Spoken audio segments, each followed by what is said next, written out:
Welcome to Still Untitled, the Adam Savage Project. I'm Will. I'm Adam. And I'm Norm. Yeah, I We know. should learn to do that in harmony. I'm Will. I'm Adam. I'm Norm. My singing voice is terrible. So, I have a present for you guys. oh, So we have talked about the Bourne bag, the red bag, Yeah. and the wastebasket.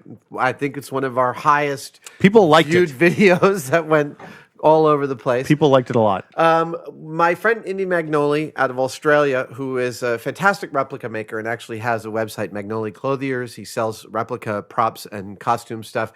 I sent him all the dimensions and high-res scans and information about the Bourne bag, and he made a perfect replica of the bag, and I've got one for each of We you. can each make our own Bourne bags. He did a wonderful job. So now you guys can walk. There are slight differences to the original, which is just inevitable in a process like this, but that also means it won't be hard for me to authenticate if someone ever asks me, is this an original For or not? realsies. This is For not realsies. an easy thing to replicate. No, to mass produce. He's very good. Actually, you can still buy them up on his website, I believe. I can't remember the exact cost, but it's under $100. Regular tested readers will know. They'll Absolutely. have seen by now. And if I see you on the street wearing this, just beware because I'll go red bag on the ground. Now you So- also had a question about yeah. that the The bin, wastebasket. the Yes. wastebasket, because that's Right. something. That, Okay, so this wastebasket is stainless steel. It's chromed. It has no maker's mark on it. with three It's studs got at 3 the bottom. feet. 3 pads on the bottom, but that actually don't hit the ground. I mean, perhaps there's. It looks like they used to have rubber stuff glued Yeah, they on might have there. had rubber feet there. And it's got these holes, which are about, I'd say, 5/16 or Yeah. even 3/8 holes all the way around. And how many of them go? Do you know how many go up? I that'd can. be a lot to They count. go 1, 2, 3, 4, 5, 6, 7, 8, 9, 10 up, and they go 1, 2, 3, 4, 5, 6, 7, 8, 9, 10, 11, 12, 13, 14, 15, 16, 17, 18, 19, 20, 21, 22, 23, 24, 25, 26 around. It was all I could do to not to not start saying other numbers there. Oh, I know. Wasn't that thrilling in real time? Yeah. 10 up, 26 around. Yeah. With 3 feet in the ground. If anybody, so it's clearly a manufactured item. They didn't just make this for the Yeah. movie. So if anyone knows where we can get this movie was shot in. Those scenes weren't shot in Switzerland. I can't remember where they were exactly filmed. But it was shot in like 2000, 2002. Something like that. And The first Bourne movie. you would be looking into Europe.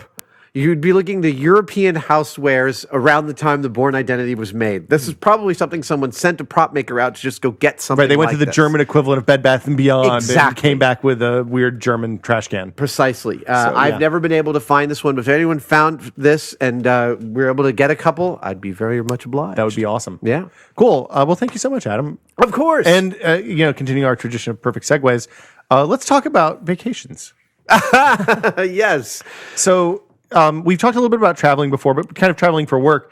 And for me, a large part of my formative years were spent, in the summer times and at spring break, riding with the family in cars to go to different places, like the Henry Ford Museum in Detroit, which was an amazing place to go when you're 12 or 13 Great years American old. road trip. Wow. We would. My father owned his own business, so we were able to kind of make the vacation was a business trip, and he Yeah. would pick some place that he wanted to go sell, and then we'd stop and do a bunch of cool stuff along the way. That's really cool. And those experiences, I'm as a new father, I'm thinking about how that stuff translates to now and how. So let's talk about best vacations, both as a kid and as a parent. So I had, we were quite lucky in that my great-grandmother purchased a peninsula of land in Cape Cod round about the turn of the last century, So the 1900. Okay. My grandmother was born there. My mom grew up going there every summer. We have a house up there with a bunch of other relatives. I think there's 3 or 4 families on the point at this point, 15 houses or so. And it's like 4 or 5 generations now that have grown up going to this house in the Cape, these houses, this piece of land. So that was a summer. Every summer we did that. My dad was a painter and an animator, so he also had control over his schedule, and we would go for a month every summer, which was kind of magical. That's awesome, yeah. You take your shoes off when you landed, and you really didn't put them back on until it was time to go back to civilization. And was this a place that you kind of went to by boat, or is this? No, you just drive there. drive It's in there, the middle okay. of Cape Cod, semi east of Buzzards Bay, down here around the armpit of Cape Cod. Okay. Oh, Cape Cod's armpit. You say. But we also did a couple of trips, and the one I remember the most is that my father was obsessed with. I should start with this. What we think of as landscape painting was always considered a lesser art until a set of artists, Thomas Cole, Asher Durand, Albert Bierstadt, started to paint really serious landscapes on the Hudson. And they're called the Hudson River School of Landscape Painting, and established landscape painting as its own art form, as its own genre. Albert Bierstadt, if you see his like huge paintings of Victoria Falls and stuff like that, you'd recognize them, these big dramatic skies and landscapes with incredible amounts of detail. And my father was obsessed with the Hudson River School, and he did a film for the Metropolitan Museum of Art in New York when I was a kid about this. He started out with one of the lesser-known artists named Jasper Cropsey, because my dad figured out the actual locations that Cropsey painted his paintings. Oh, wow, from. really? Yeah. Oh, that's cool. On the upper Hudson, about 35 miles north of New York City, 30 miles north of New York City, there's a big mountain called Hook Mountain. It is a very prominent feature. You can see it from my house in Tarrytown. You could also see it from West Point, south on the river. Pretty sure you can see it from West Point. And it is like a kind of a central geographic visual reference on the Hudson River, and many of the artists painted it. And my father found all these places that so he used it as the painted point of from. reference, and then could kind of back into where the paintings were made. Yes, That's awesome. But when he was first making the Jasper Cropsey film, before he made the Hudson River Artist School film, we took a road trip up to the source of the Hudson, and we traveled up through New York to the Finger Lakes and to a place called Garnet Lake and Big Moose Lake, and we stayed, I can't even remember, I think it was like a 2-week trip. Tons of driving, tons of staying in weird little lodges in the middle of nowhere, and I just remember it being really magical and really an amazing time. Like the road trip is the great American. The road trip's a great American thing, right? It really is. It's like my father, that was his thing. He liked to get in the car and just drive for 2 or 3 weeks, and we would go see crazy stuff and stay in terrible motels a lot of times. And then occasionally stay someplace nice. Yeah. But I mean, as a result, we got to go to, like I said, Henry Ford, the Dayton Air Show, the Wright-Patterson Air Force Base Museum, which is one of the great museums of the world. And in addition to that, we also went to all these crazy, like, apparently a real trendy thing to do at some point in the past was to have a county museum. So like your county, wow. I didn't know that. People would die and stuff would get donated to the city or the town or the county or whatever. And it seemed like it was more in the Southwest and the West. But like in Bishop, there's this county museum for whatever county Bishop, California's in. This is in the Eastern Sierras, kind of between the Nevada border and the mountains. And it's just crazy stuff. So there's like old dentist tools from the turn of the century in the late 1800s from when they initially settled. There's train locomotives. There's wagons. There's building, like wholesale buildings. Like they just picked up the pharmacy and moved it downtown. The old barber shop and all that stuff. It's really neat. I want to pause here for a second to talk about amusement parks, because that is another great American pastime. Mm-hmm. I hate it. Why? Wait, do you mean amusement parks or roller Like coasters? Disney and Six Flags and that stuff? I'm lumping them all together into one group. Here's the thing. Because it's packaged entertainment. No, not that. I don't know philosophical problem. It's a direct visceral problem with eating crappy food and riding on things that makes you throw that crappy food up. Standing on lines on hot days. I don't Okay, like the lines agree. I don't like being outside in general. Me and the son have an agreement to disagree. I know I spend a tremendous amount of time outdoors because of Mythbusters, but for the most part, like standing out in these hot locations. I took my boys when they were 4 to Legoland, and I vowed that's what your grandparents do. I am never going to do one of these things again, because those parks are just there really are like unhappiness engines as far as I'm concerned.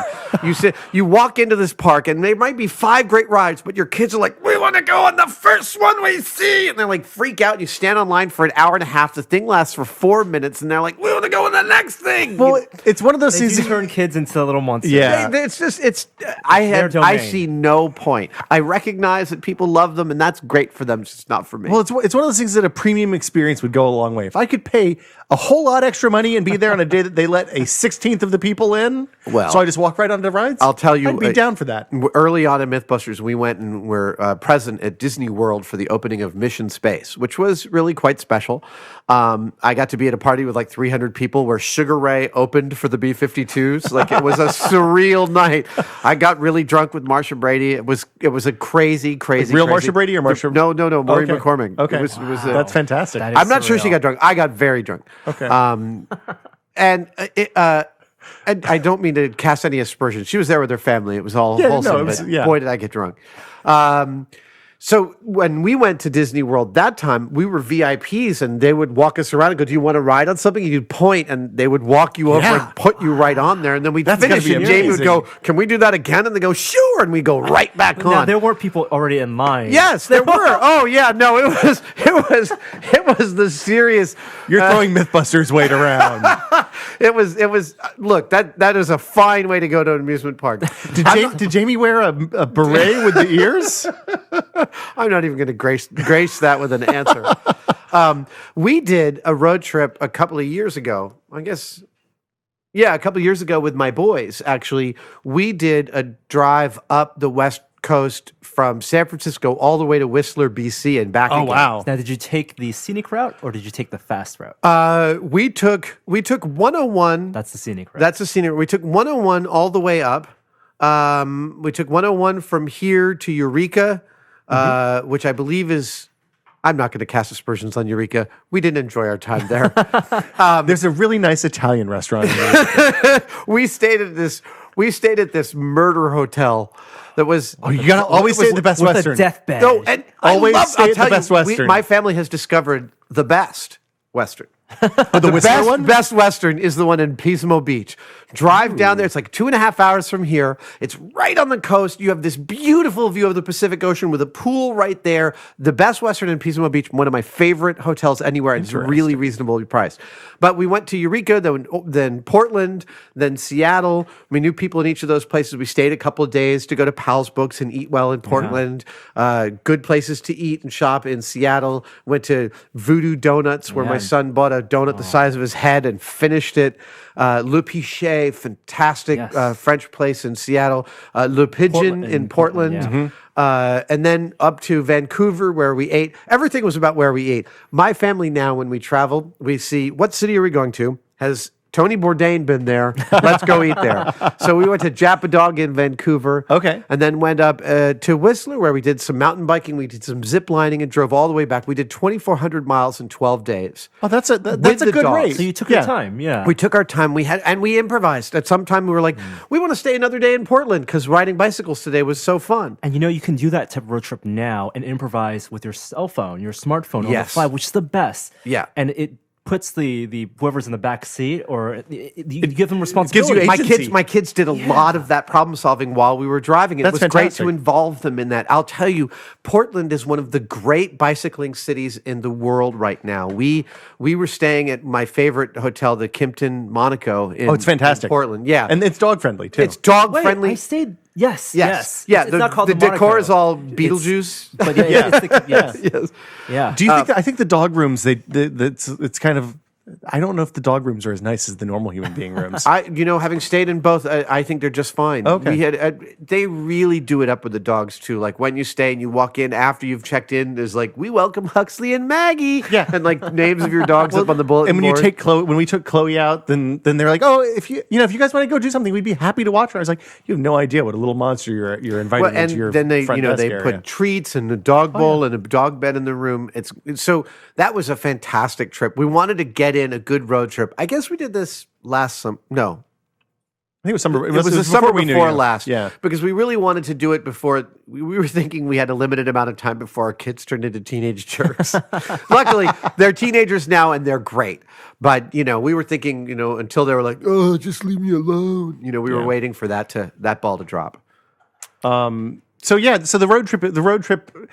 The thing that you brought up is something I hadn't really appreciated, is that you don't have to do that. Because when I was a kid, doing the research for the trip was a big thing. you do a All little had to bit of happen research, beforehand. yeah. You had to look at guides and go to the Yeah, library. right. Now we live in a place where Chowhound and Yelp and other food places will get you to some fantastic meals. And Chowhound is a real hidden gem. I mean, it is an amazing resource. If you go there, you go to the city that you're going to, and you look at you don't even have to ask. You just look for the stuff. Yeah. The best this kind of food. What's the best restaurant? It's all there, and it's awesome. Like, And Chowhound has much less of the Yelp disease, which is I don't like Chinese food normally, and I really didn't like this Chinese place. Yeah. You know, that kind of useless review. Or the bathroom door didn't lock all the way. 1 star. First of all, they made us wait for 8 minutes after we arrived. Yeah. Yes. Do you find that the concierge at the hotels you stay at are helpful? Because past couple I've stayed at they gave not the secret place. Really? You have to. So at the Monaco, especially when we were there, I talked to the guys who parked the cars. That is a great. I totally agree with that. And those were our dudes when we rented bikes and we figured out where to go. They directed us all the way to Olympic Provisions. Yeah, we rode bikes all across Portland to Olympic Provisions. Had a fantastic lunch and came back. Well, so yeah, you have to speak the language enough to let them know that you don't want. You don't want the Starbucks. And you can't just say, I don't want the tourist thing, because everybody always says it. You have to say, oh, I really like this. Right. Where should I go to get, I really like Kova. Where's a good place that's analogous to that here? And they'll be like, oh, the place around the corner. Or don't go to Voodoo Donuts. It's for tourists, even though it's kind of awesome. There's another place that does the same kind of thing, but it's better for this reason or that Exactly. reason. I have found concierges to be also hit or miss. Obviously, I stay in some nice hotels these days, and in those places, it still can be hit or miss.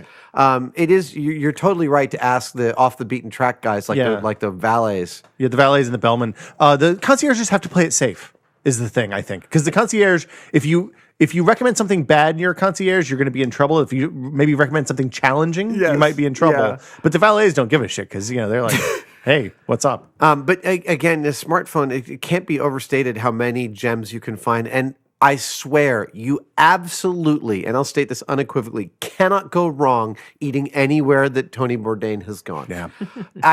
We have had, my wife and I, some of the best meals of our lives going to places like the Pied de Cochon in Montreal, which is just a phenomenal meat lover's paradise.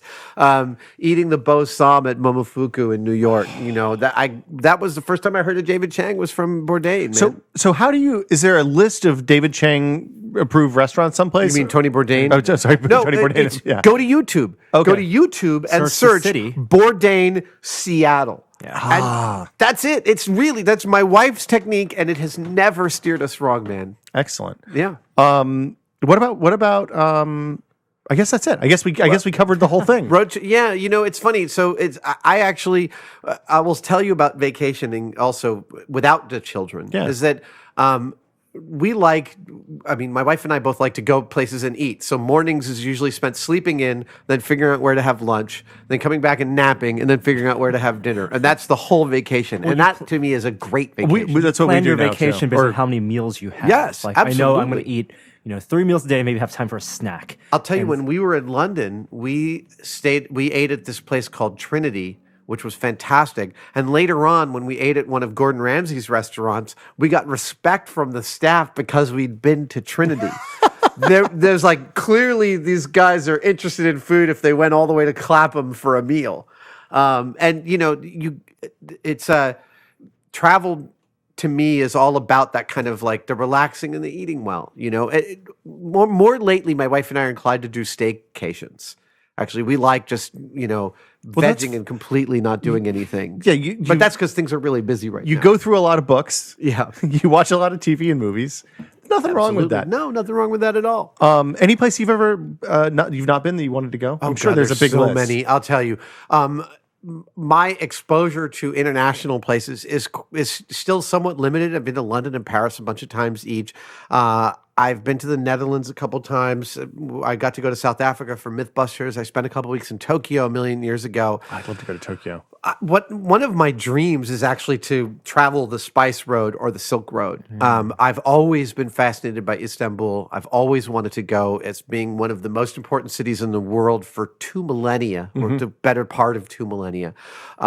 It's always been one of the most international cities. It's like the proto New York, where all religions and races are represented, and they all get along because they have to because of commerce. Yeah. That is the greatest argument for that commerce bridging those divides between cultures and religions. They've been at the center, of one of the great religious battles of the last couple of millennia, the battle in the Fertile Crescent between Christianity and the Muslim world and Islam, and yet has ridden that quite gracefully. So I'm fascinated by that part of the world.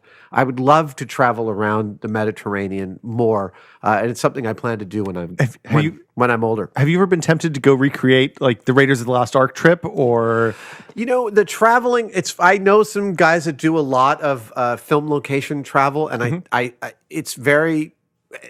I understand the drive, but it's not something that's that interesting to me. You can do a lot of that in the Bay Area also. Well, I mean, yeah. When you drove up, yeah. Well, and when you drove up to Portland, you drove right through Endor. You drove right through Endor, Muir Woods. We also drove past Bodega Bay, the birds. There's a Really, that was Bodega Bay? Yeah. Oh, I didn't know that. yeah. Huh. Yeah. So that kind of stuff's always fun. Travel more. Travel more. Agreed. Not enough travel happening. Yeah. And the road trip, I can't overstress how much fun the road trip was with my kids and when I was a kid. Well, and an important part of it for me is to have a little bit of a schedule, but not so much that you can't add that extra day in Portland if you're having a good time or whatever. I will quote Kurt. I'll finish with a quote from Kurt Vonnegut where he says, "Travel plans gone astray are dancing lessons from God." It's perfect. We'll see you guys next week. YouTube, iTunes, all the normal stuff. Thank you guys for supporting us. And if you should check out Tested because we have good stuff up there this And if you week. have questions for Adam, please email us. Absolutely. Oh, yeah. At tested.com with questions for Adam In the subject in line. the subject line. Yeah. See you guys next week. See you next week. Bye. Bye.